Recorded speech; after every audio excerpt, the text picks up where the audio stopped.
তো আমরা একজন প্রবাসী যে কত হিউজ পরিমাণ কষ্ট করে আসলে এটা কেউ বোঝানোর মতো না, না খেয়ে করে খাইছি। প্রবাসী রাইতার দিন নাই ভাই, এখন এসে গরম। আমরা এইভাবে 24 ঘন্টা কাজ কইরা দেশে রেমিটেন্স পাঠাই। ওকে মনির ভাই, মোবাইলের লাইট জ্বালাইয়া দিয়ে কাজ করতেছেন রাত্রেবেলা।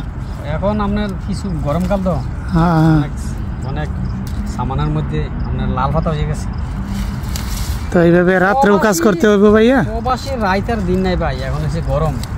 কথা হচ্ছে জিনিস স্পন্সর অর্থ হলো দায়িত্ব নেওয়া, পরের কাজ করা আর নিজের কাজ করা। হ্যাঁ, নিজের কাজ আপনার স্বাধীন আছে। আজকে মনে চাইছে যে আপনি করতেন না, অসুবিধা নাই, কিন্তু এটা কালকে করতে হবে। নিজের কাজের মাঝে আপনার দায়িত্ব বেশি।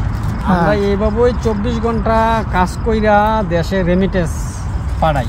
ওকে, কিন্তু অন্য মানুষ 420 গুলা 420 ভাবে টাকাগুলা পাঠায়। 420 লোকগুলা আর কি দেশের বাইরে টাকা পাচার করে, দেশের বাইরে টাকা পাচার করে। আমার প্রশ্ন হচ্ছে ওই লোকটাও তো শিক্ষিত খালি হইলেই হবো না, আপনার ভিতরে মনসত্রবোধ থাকতে হবে। আমার লাইফে আমি কোনোদিন বিকাশে টাকা পাঠাই নাই। আমি চিন্তা করি ব্যাংক বৈধভাবে টাকা পাঠানোর জন্য, দেশের একটা উন্নয়নের জন্য, দেশের যাতে রেমিটেন্স বাড়ে।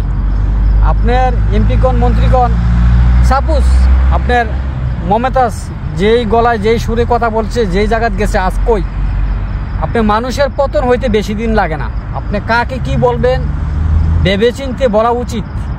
আপনি মুখে দিয়ে আসলো আর বলে ফেললেন, গায়ের থেকে যেমন দুধ দোয়ানের পরে যখন এটার ভিতরে আর ঢুকান যায় না, আপনি যে কোনো জিনিস ভেবে চিনতে কথা বলতে হবে। অনেক চিন্তা ভাবনা করা আপনার উচিত যে আমি কি বলতেছি। তো আমরা একজন প্রবাসী যে কত হিউজ পরিমাণ কষ্ট করে আসলে এটা কেউ বোঝানোর মতন না, না খেয়ে কয়ে খাইছি।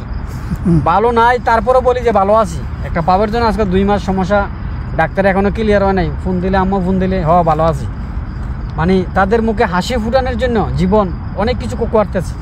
আপনার হালাল পথে 1 টাকা ইনকাম করা অনেক কষ্টকর। বেহালাল পথে আপনি কোটি টাকা ইনকাম করে আপনার লাভ নাই, আপনি কোনো তৃপ্তি পাবেন না। আপনি বাবার টাকা দিয়ে 160 সিসির বাইক কিনে আপনি কোনো আনন্দ নাই। নিজের টাকা দিয়ে একটা 10,000 টাকা দিয়ে একটা বাইসাইকেল কিনেন, আপনি তৃপ্তি পাইবেন। আমি আপনার আজকের থেকে 25 বছর আগে একটা সাইকেল কিনছিলাম, ইন্ডিয়া থেকে নামে আনছিলাম, তখন 2500 টাকাতে একটা গরু পাওয়া যায় দেখা। আমার সাইকেলটা নামে আনছিলাম 2600 টাকা দিয়া। 2000 সালে 1 জোড়া ফাপ্পার সারা বিক্রি করতাম 1 টাকা, আর এখন একটা ফাপ্পার সারার দাম 50 টাকা। আপনি চিন্তা করেন কত হিউজ পরিমাণ কষ্ট করে একটা কাদা দেখলে সাইকেলটা কান্দে নিয়ে যেতাম, যে কাদা যে না বলে। তো নিজের জিনিসের আপনার ভ্যালু থাকে, কারণ এটা হক টাকায় কিনা না, আপনার হক টাকা